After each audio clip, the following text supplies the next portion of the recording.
একদল মাঝি নিয়ে এক একটি দল, এমন অনেকগুলো দলের মধ্যে চলে নৌকা চালানোর প্রতিযোগিতা। এরই নাম নৌকা বাইচ। হাজার বছরের ঐতিহ্য ও সংস্কৃতির সংস্করণ বাংলাদেশের নৌকা বাইচ। রিসেন্টলি মানিকগঞ্জের কালীগঙ্গা নদীতে হয়ে গেল শতাব্দীর সবচেয়ে বড় নৌকা বাইচ, যেখানে প্রায় কয়েক লাখ মানুষ একত্রিত হয় কেবল এই বাইচ দেখতে। পকেটে টাকা না থাকায় আর ভিডিওর স্পন্সরও না থাকায় হেলপারি করতে করতে মানিকগঞ্জে গেলাম বাইচ দেখতে। অনেকে আসে দূর দূরান্ত জেলা থেকে, গ্রাম থেকে, কেউ পিক আপে করে, কেউ আসে বড় বড় ট্রাকে ভরে। একেবারে দল বেঁধে সবাই আসে একসাথে, এবং তাই সাথে থাকে পর্যাপ্ত খাবার দাবারের ব্যবস্থা। মানে বড় রকমের একটা পিকনিক বললেও ভুল হবে না। বিশাল বিশাল নৌকায় শুরু হয় বাইচের প্রতিযোগিতা। আঞ্চলিক ভাষায় এসব নৌকাকে বলা হয় দৌড়ের নৌকা বা বাইচের নৌকা, যেগুলো কেবলমাত্র নৌকা বাইচেই ব্যবহার করা হয়।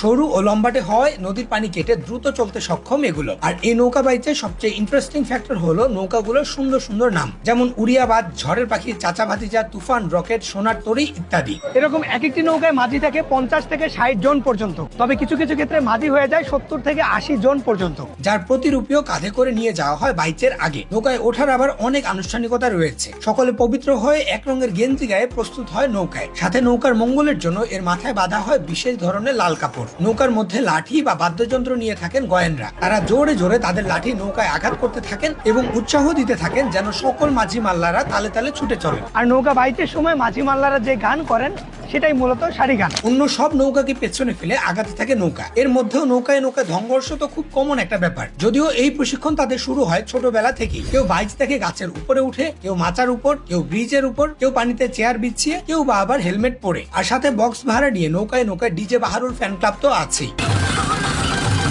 সবকিছু ভিড়েও জিতে যায় একদল। নৌকার উপরেই চলে বিজয়ের সেই উল্লাস। সবার সম্মানিত আছেই, সাথে বিজয়ী দল পায় টিভি, মোটরসাইকেলের মতো প্রাইজ। বড় ব্যাপার পুরস্কার না, বড় ব্যাপার হলো এই নৌকা বাইচ, এত লাখ লাখ মানুষের মিলন মেলা আর ঐতিহ্যের এক সুস্থ চর্চা।